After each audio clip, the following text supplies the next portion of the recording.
team. Jarl Mohn, the new president and CEO of NPR, says public radio journalism is more important than ever.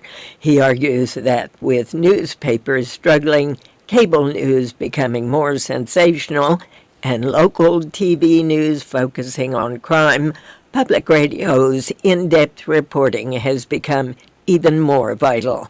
Jarl Mohn joins me in the studio. We welcome your questions, comments, 800-433-8850. You can send an email to drshow@wamu.org. Follow us on Facebook or send us a tweet. Jarl Mohn, it's good to have you here at WAMU. Well, thank you. It's great to be here. Thank you. You know, I've been wondering why someone like you, who had a very comfortable lifestyle in California, would want to come to Washington and take on NPR. Tell us why. Because I love public radio. I love NPR. I think it's a national treasure. I think it's just a remarkable institution, as are many of the public radio stations around the country, like WAMU. And I was involved in public radio in Los Angeles. I was on the board of KPCC, Southern California Public Radio, and was involved there for 12 years and ultimately chair of that board. So I got to see kind of close up as one can, while not being in the institution, what was going on. And I'd been kind of working for myself for 12 years, but I thought I might be able to. I had some very strong ideas about what we needed to do. So it's a mission for me. Give me a sense of some of those strong ideas. Well, a lot of it relates to, and I think most of your listeners are aware that NPR has had some financial difficulties over the last 6 or so years. And my analysis from the outside and now as an inside person is that a lot of that is just related to business practices, because the content, the programming, for the most part, I think has been really, really wonderful.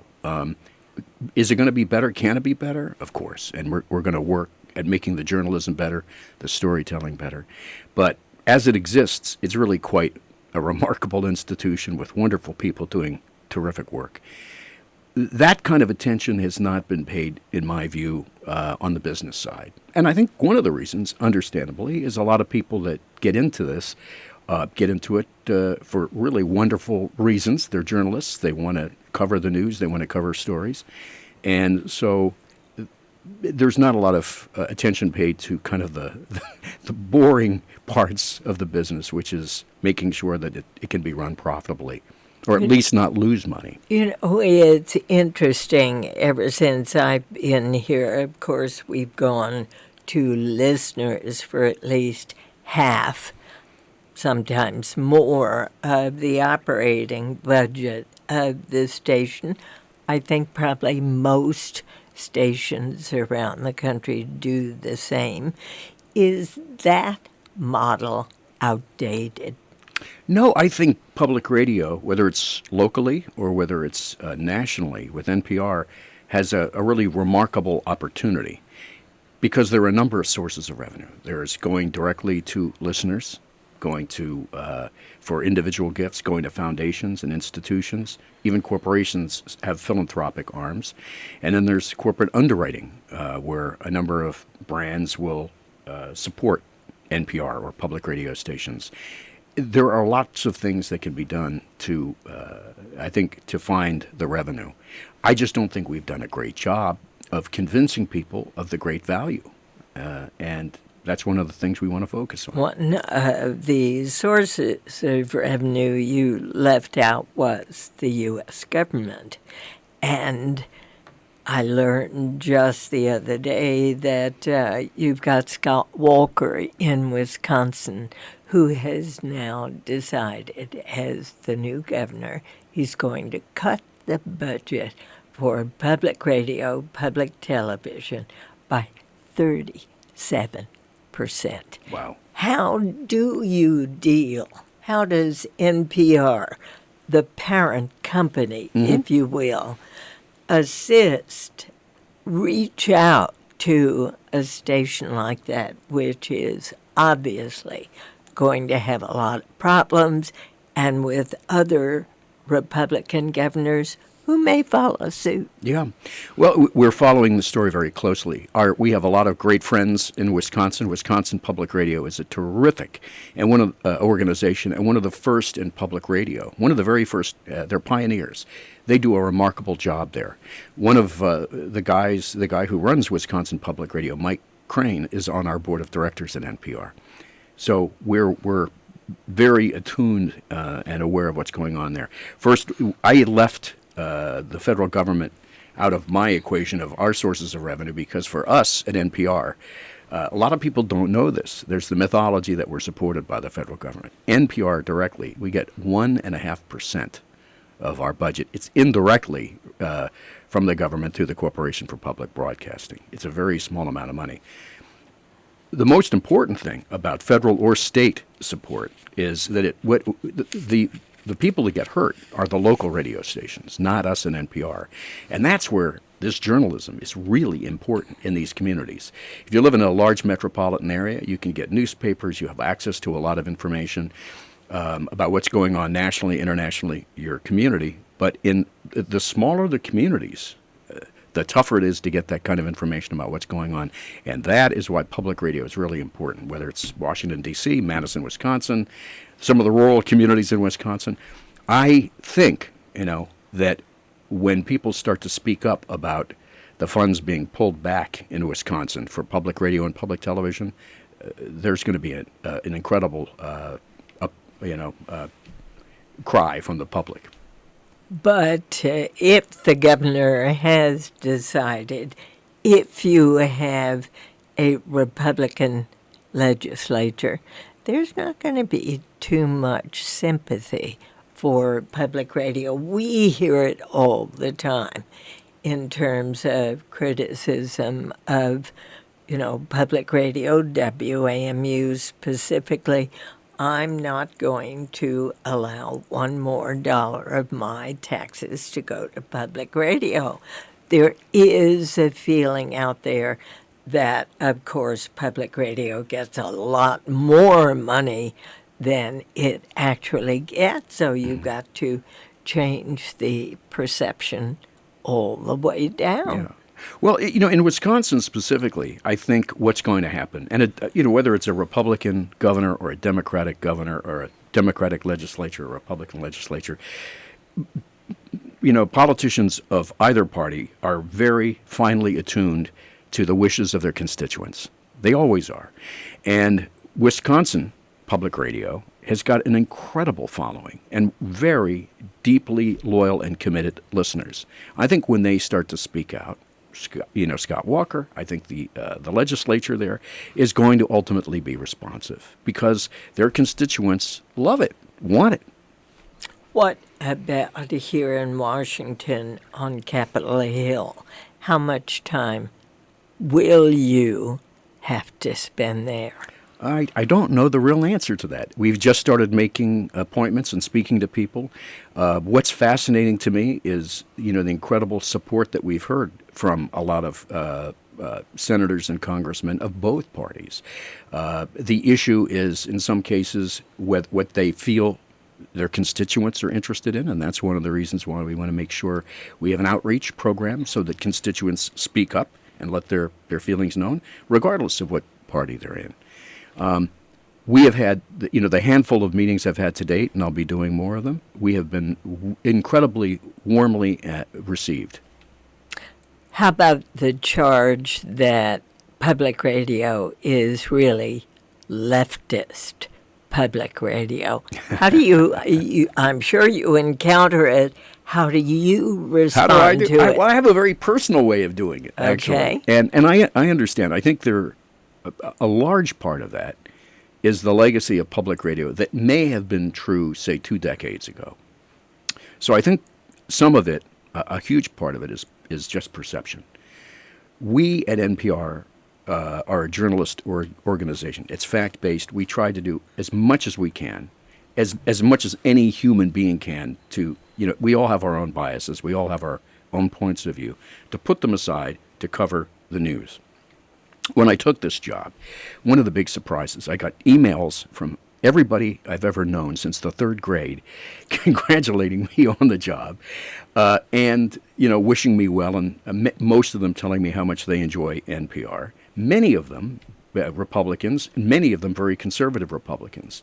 And those are the ones I followed up with. Tell me your point of view. What do you hear? What do you like? What don't you like? And some people felt that maybe we were sometimes a little left of center. There was not one of these people that told me that they thought we were way off base. In conversations, when people do say that, I give them my business card. I said, if you hear something on us, on NPR, that you think is biased, send me a note. No one's taken me up on that yet. Not yet. No.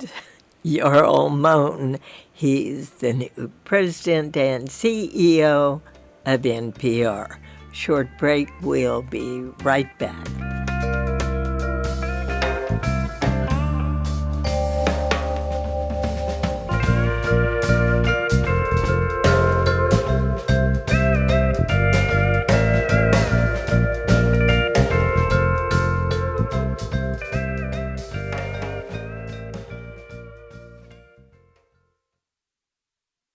Support for NPR comes from NPR member stations and from Unisys Corporation, maker of Unisys Stealth cybersecurity software. You can't hack what you can't see.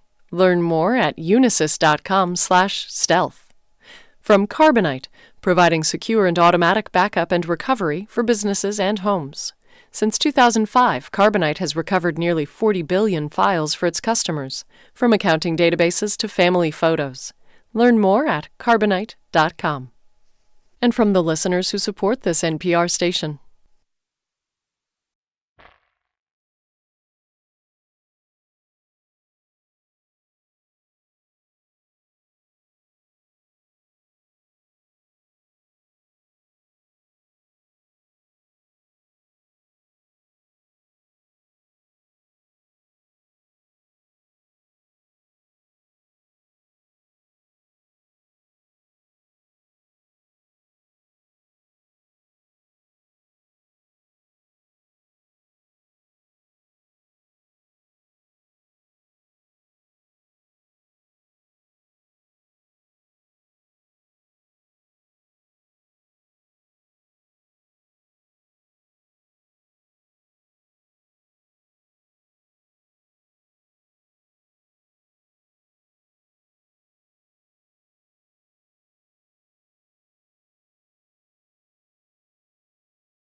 Welcome back. Jarl Mohn is with me. We're going to talk about his name in just a moment. He is the brand new CEO of NPR and he came in because not only does he feel a great dedication and loyalty to public radio, but believes with his knowledge, understanding of public broadcasting and his work in the financial realm that he can bring great good to public radio. Talk about your name, Jarl. Well, my father's name was Earl, and thank goodness he didn't want me to be Earl Jr. He wanted something a little more creative. So he and my mother did some research and found out that the original name was derived from Norwegian, which is Jarl. Jarl became Germanicized. It became Carl with a C, Carl with a K, and then ultimately anglicized, and it became Earl with an E. And so that's how I got the name. It was funny because when I was in radio for years, I started out as a disc jockey. I knew it was a terrible name for being a disc jockey. No one would remember it. No one could say it. No one could write it. So I created this on-air persona when I was 12 or 13, Lee Masters. And I used that for 38, 39 years. Oh, my gosh. Yeah. So now it's really funny because I work at NPR and we have Netta Ulaby and Lakshmi Singh and Soraya Sardi Nelson. I can be Jarl Mohn. Exactly. And what about the last name? That's German. It's German. Mm-hmm. Okay. That clears that up. Here's an email, and we get lots of these kinds of emails as well. It's from Lee, who says, more and more I'm dismayed by the growing number and caliber of corporate sponsorship and advertising on NPR. I find it very troubling. The likes of Walmart, Fox TV, and the oil industry are paying for various programs on NPR. And I suspect that the trend toward more entertainment news and interviews on shows like Fresh Air has something to do with a major focus on corporate support. What is your position on corporate money dominating what is supposed to be a radio network for the public interest? Will you press for restoration of federal funding that's dried up over the last decade?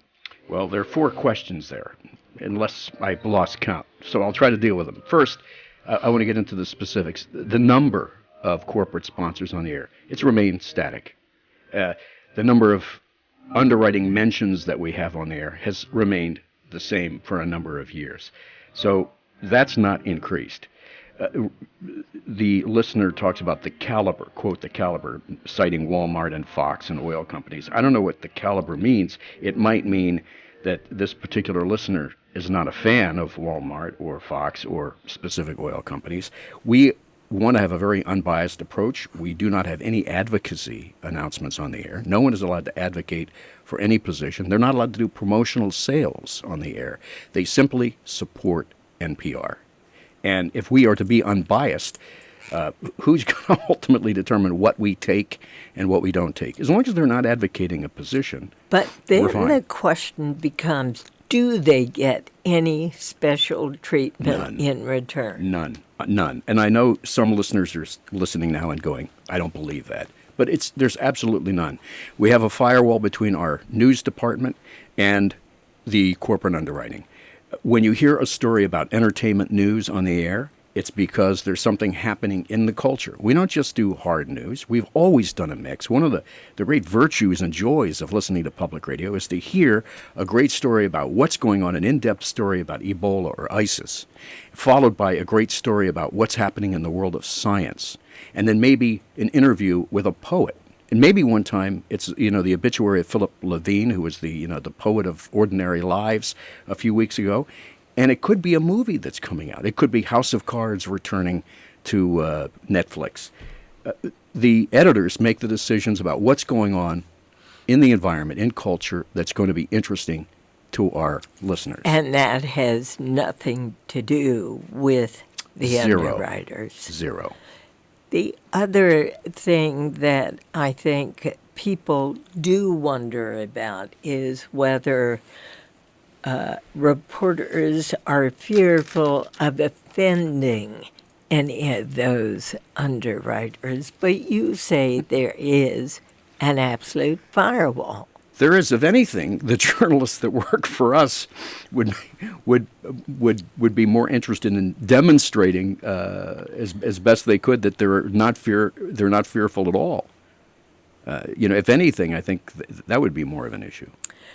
You said that public radio journalism is more important than ever. It's Talk true. about why.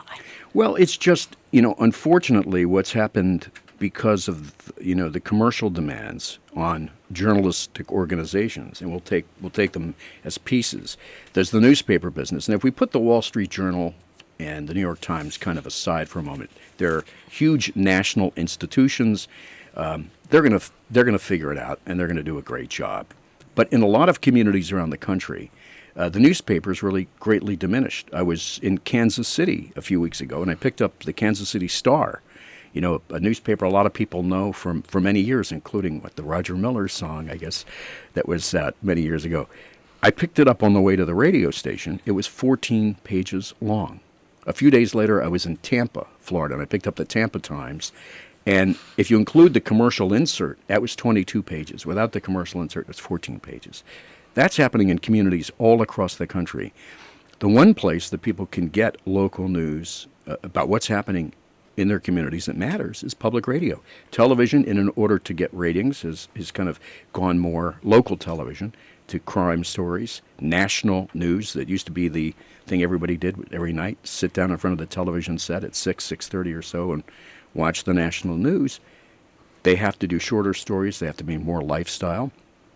And cable news has become ideological, either far left, far right, or sensational. So I feel very strongly that public radio, locally and nationally, provides a service that a lot of people can't get, particularly in the smaller communities. And what about international reporting? Huge. And, we have 17 bureaus around the world. 2 weeks from now, my plan is over the next year to get to all of our international bureaus. In a few weeks, I'm going to Asia, Beijing, Shanghai, Seoul, and also New Delhi. And we've got these wonderful reporters that are on the ground providing coverage that you just can't get very many places.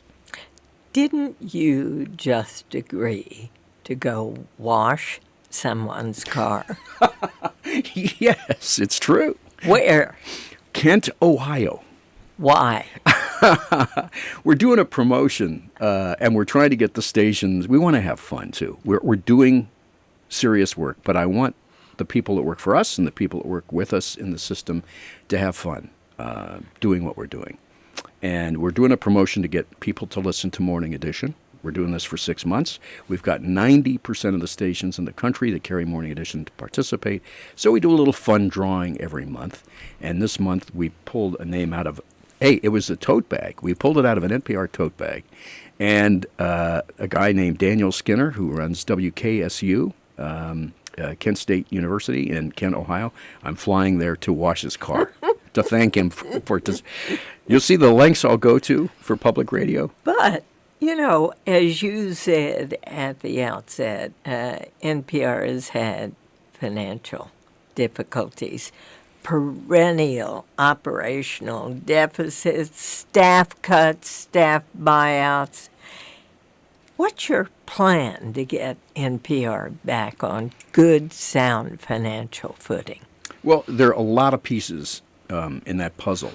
But the first is just, and this will probably bore most of your listeners, so I'll be brief, is just having really rigorous financial disciplines in place. A lot of the things that any business person would do to make sure that an organization is well run, keeping an eye on expenses, making sure that when we spend money, it's on things that matter. We're spending money on journalism, spending money on international journalism. And some of the other things that maybe are behind the scenes that are not on the air, we can be more disciplined about. That's part of it. The second part of it is doing a better job of getting people to support NPR and support the mission of our public radio stations, whether it's underwriters locally or nationally, whether it's institutions, foundations, individual donations. We, of course, the fourth part of the question your listener raised earlier is, are we going to try to get the federal funding increased? We would love to. And I don't know how realistic that is. That's not part of my game plan in terms of something I'm counting on, but we would continue to try and do it. But when you go to see members of Congress, why are you going to them? Well, more than anything now is to make sure that money is not cut. I am not there asking for more. You fear that more money will be cut. Yes, and not so much from us at NPR. As I said, for us, it's a 1.5%. It's around $2 million. It's not directly from the government. It's money that we compete for every year for grants from the Corporation for Public Broadcasting. And, for us, if we don't have a program, whether it's international coverage or doing something about working collaborative journalism with the stations or some grant, we have to apply for it every year. And it's around $2 million, not a lot of money. But we fear more than for us. We fear for the stations in these communities all across the country that are providing great news and information. I have neglected to remind people that they can see our program today. We are streaming live video. If you go to drshow.org, you can click on Watch Live. I hope you'll do that and enjoy the program both by listening and by seeing our new NPR president and CEO, Jarl Mohn. What in your background do you believe will help you to make NPR financially stronger? Well, I've spent my career as a business guy, and I've worked in media, and I've worked with some remarkable people. I'm working with a really amazing group of remarkable people now, and just providing best practices for how to build a business. And at the core of that, it's really understanding who's listening, understanding and super serving the core audience. And for an NPR listener, for a public radio listener, they're incredibly curious, they're well informed, they want to hear both sides of an argument, they want to get fact-based journalism. We call it explanatory journalism. It's not just what happened. This happened, and then this happened, another story. What's the context? What's the framework for the story? Really doing as good a job as we can at giving the folks in the newsroom all the resources that they need to do a great job. And then my job is to make sure that we have the financial support to do that. And you're listening to the Diane Rehm Show. We've got lots of callers. Let's open the phones now. 800-433-8850 to Bardia in Gainesville, Florida. You're on the air. Hi, Diane. It's a pleasure to speak with you. Thank you so much for taking my call. Of course. So, there's so many public radio stations around the country that are operated either by or in conjunction with educational institutions, not least WAMU, the station WUFT at the University of Florida. I was curious, is there a way to sort of quantify the amount of expense that those stations take out of, or that they provide for themselves, because they're used, they provide them as educational opportunities, and so they undertake the cost of operating them. Is that amount quantifiable in terms of how much other money would not have to come from listeners, underwriting, or other sources? Each educational each of these institutions is very different. Some of them are community colleges. The station I was affiliated with in Los Angeles, KPCC, is Pasadena City College. The other public radio station in L.A. is Santa Monica Community College. Here you have American University. And our financial relationship is very different. Mm-hmm. Each one's different. Yeah. Depending on the size of the community, whether it's a community college, a large university, so it varies wildly. The question is it quantifiable? Yes. For each station, that's readily knowable information. It's easily accessible, but it varies widely from station to station. All right, to Houston, Texas. BC, you're on the air. Hello, Diane. Can you hear me? Certainly can. Go right ahead, sir. Thank you. Well, first of all, I wanted to say, as a fellow focal dystonia sufferer, your triumph over it has been very heartening. You're very kind. Thank you. Thank you. My local public radio station is KUHF. They branched off their classical music programming to KUHA. They fired all their musical staff and have gone into importing their music through the Minneapolis streaming system. Their news programming is taking a they've started shuffling programs like Fresh Air and Here and Now to the Hinter Hours and substituting programs like Texas Now, which is a locally produced program that has a much more conservative spin than I usually hear on NPR programs. I'm very worried about my local station, and I'd like your guest to comment. Thank you. Sure. Well, I appreciate it. Interestingly, next week I'm going to be in Texas for the whole week. I'm going to Dallas. I'm going to Houston to visit KUHF, so I'll have a chance to listen for myself. I think a huge part of it, first, there are two pieces, I think, to the question that you, and the observations you make. One is what's going on with classical music. I think this is a shift to more locally produced programming, which we're hugely supportive of. We're also very supportive of being local and covering what's going on in local communities. So, but I'll be there next week and I'll find out for myself. You can't find out for yourself. Jarl Mohn, President and CEO of NPR. Don't forget, when we come back, you can watch the program as well as listen. Stay with us.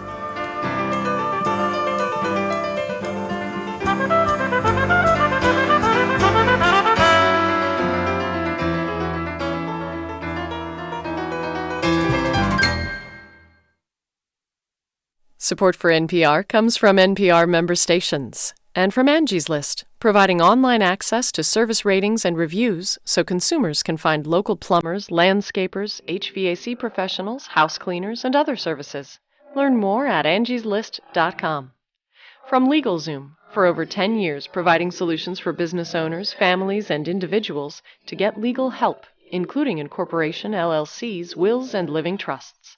Legal help is at LegalZoom.com. And from the listeners who support this NPR station.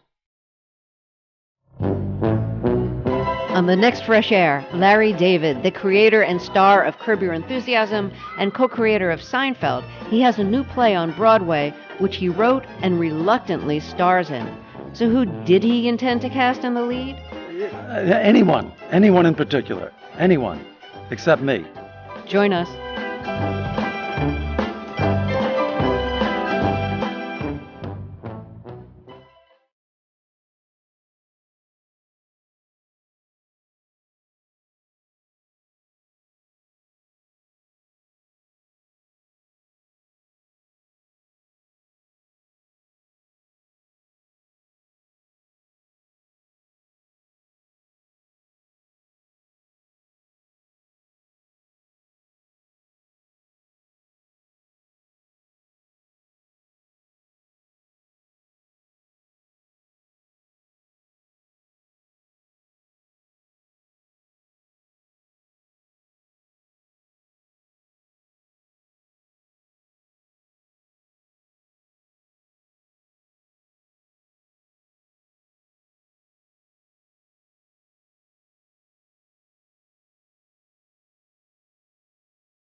Welcome back. If you've just joined us, Jarl Mohn is with me. He is the new president and CEO of NPR. He's been on the job, what now, 7 months, Yeah, Jarl? I think we're in 8 now. Yeah, I'm losing count. And you can see the program as well as listen to it by going to DR Show at WAMU or drshow.org and watch live. Let's go now to, let's see, Joe in Lansing, Michigan. You're on the air. Hi, Diane. Hi there. Topical and on par as always. Good. I fear your funding issues are going to get worse and worse. You have people like Scott Walker that, he's obviously burnishing his presidential aspirations by doing, cutting what he can. And I have a general sense, I'm an independent, but a lot of people I know that are conservative have this view that NPR is basically liberal. And for the most part, I just don't think they could actually recognize independent journalism if it bit them on the butt, but that's just my opinion. And so I think you're going to have worse and worse where they're going to look to cut that. And I'm also curious to know, Diane, if you or your bookers have ever had problems getting guests from the conservative side because of this perception that they have that NPR is liberal. They're always happy to come on, whether they're conservative, liberal, with no political orientation at all. We've never had problems getting on guests. But do you want to respond, Jarl? Well, I already mentioned that. We already kind of addressed it. But I tell a lot of people speak about it in theory. Uh, when I talk to friends of mine that might have that perception, I said, give me an example. Listen, give me an example, send it to me. We all have our individual biases, and sometimes we don't hear things that might be there. We have an ombudsman. We take that role very seriously. We hired Elizabeth Jensen to be our ombudsman. She filters, goes through emails, phone calls that people send to us that feel that we are not covering something as fairly or as appropriately as we should. We're vigilant. Can we be better? Of course we can, and we're committed to that as journalists. Let's go to Bridgeport, Connecticut. Hi, Joe. You're on the air. Yeah, I was wondering if he still stood by his decision to cut Tell Me More. I mean, he did it when first 8 months, he did it pretty soon. Didn't seem like he tried to fund the show. And the last 6 months of the year seemed to be about all the topics that show would cover. I mean, money versus journalism. It seems like the journalism is suffering. You're going to get lots of questions regarding Well, first, that. It was not me. This Tell Me More was canceled prior to my arrival. The show remained on the air, but the decision was made. I started July 1st. The show ended shortly thereafter, but the decision was made prior to my being hired. Did you know about that decision before it was announced publicly? Yeah, well, they let me know, but I hadn't officially started. I'm not even sure when I heard about it if I'd been officially hired at that point. But it predates me. But let's put that aside for a second and talk about what our position is. We believe very strongly, very deeply that the P in NPR stands for public. We need to represent a wide range of diversity, and not just racial and ethnic diversity. That's hugely important. That's the one that gets a lot of attention, and we'll talk about what we're doing there. But it also represents geographical diversity. So your caller from Florida, you had a caller from Houston, you have a caller from Connecticut here, that we have voices from all over the country. Which is why I love calling talk radio. Exactly. We want to make sure that different ideologies, political, whether it's conservative or liberal or independent, people of different faiths, people of different ages. This is really important for public radio, I believe. What we're doing, and back to Tell Me More, Michelle Martin is still very much a part of NPR. She covers really important issues. She was, earlier, your first hour, you did a show on Ferguson. She did some remarkable reporting from Ferguson for Morning Edition and All Things Considered. She did a series of town hall meetings there about that.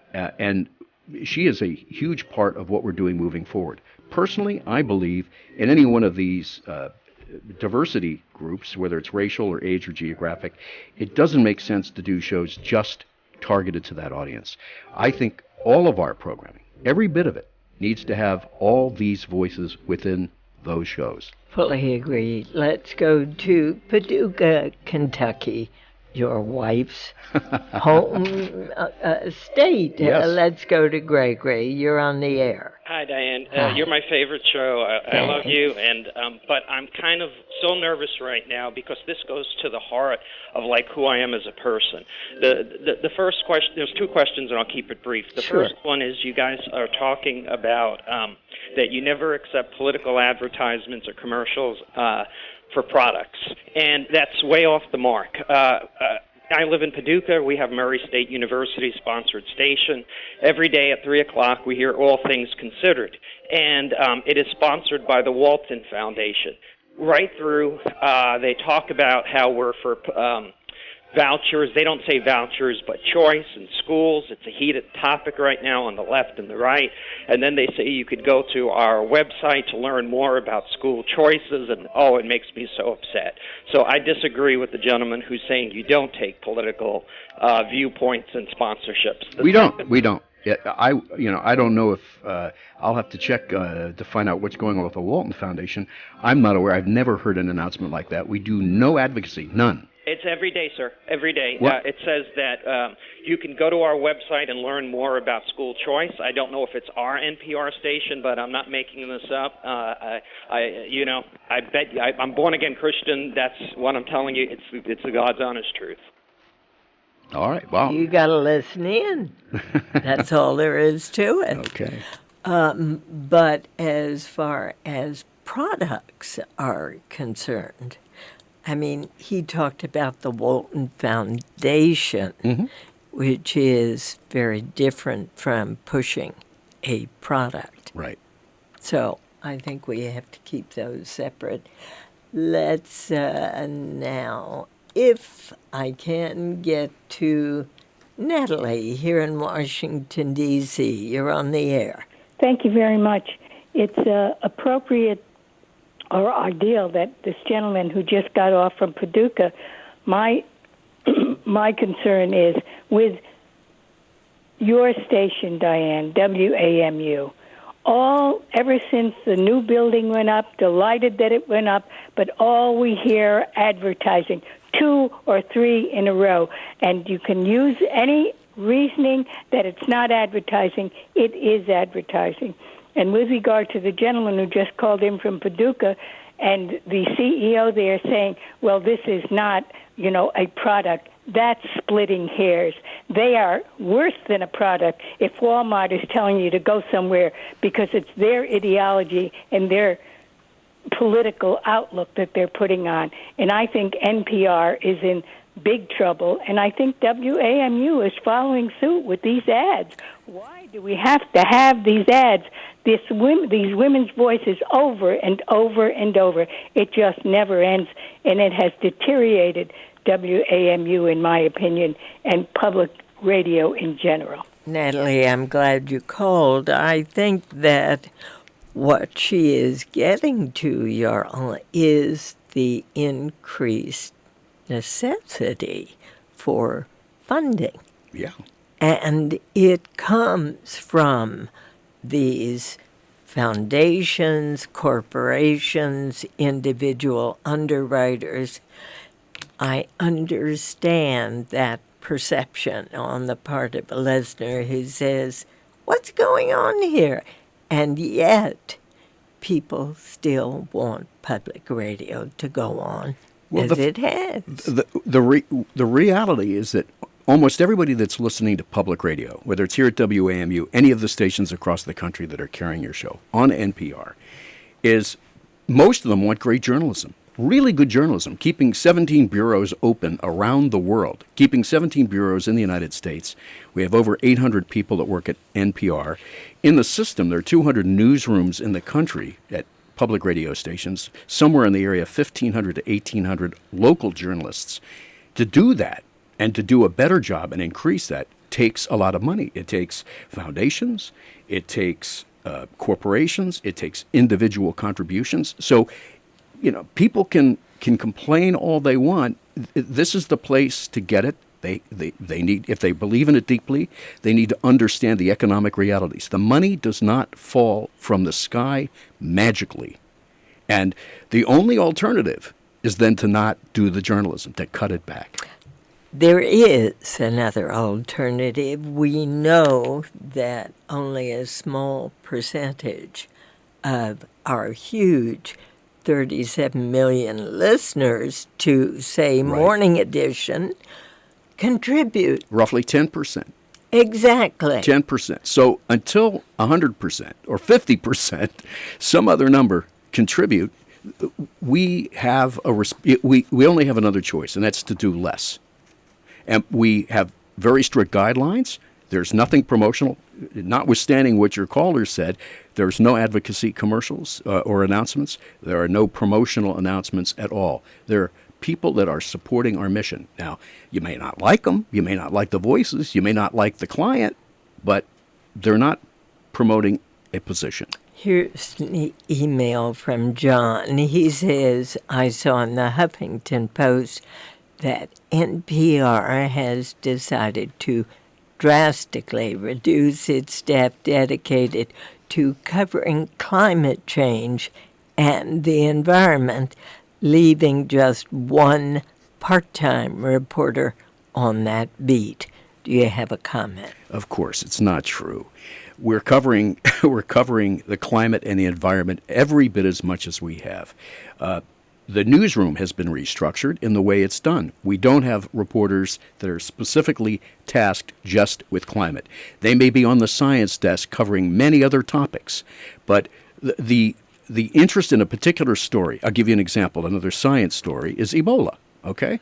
That surfaces, you throw more people toward Ebola. Now, I just read in the paper, heard this morning, that I think in Liberia, the last patient has recovered. So maybe that goes away. We're not dedicating as many reporters on the science desk to that. If there's an oil spill, the reporters then go in that direction.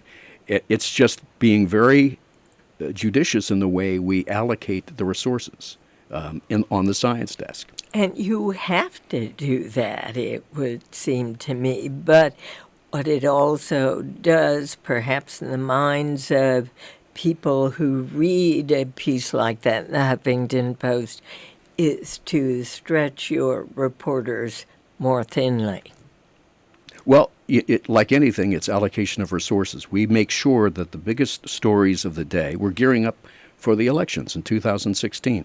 Been spending a lot of time with our news division to talk about what resources are necessary to really do a great job. So that will be, one of the areas of focus for us. All right, and you're listening to the Diane Rehm Show.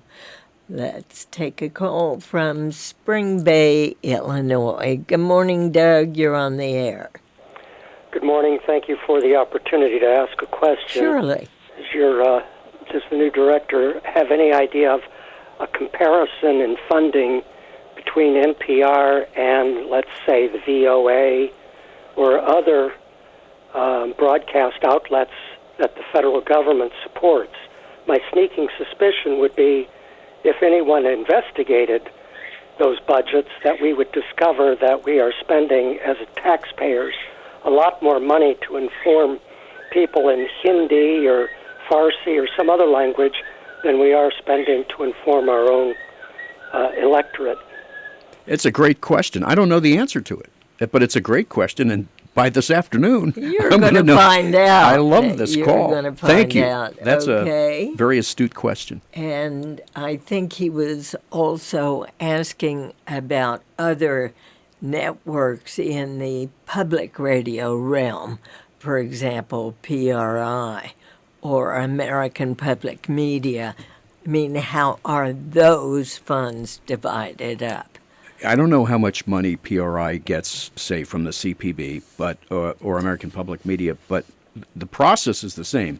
They have to compete for money every year for grants. There's no ongoing budgeting for them, and there's no and most of it comes indirectly through the Corporation for Public Broadcasting. All right. Carl in Breedsville, Michigan says, do you foresee NPR making an effort to cover that part of the Americas that lies to the south of Mexico in anywhere near the proportion of its importance to the U.S.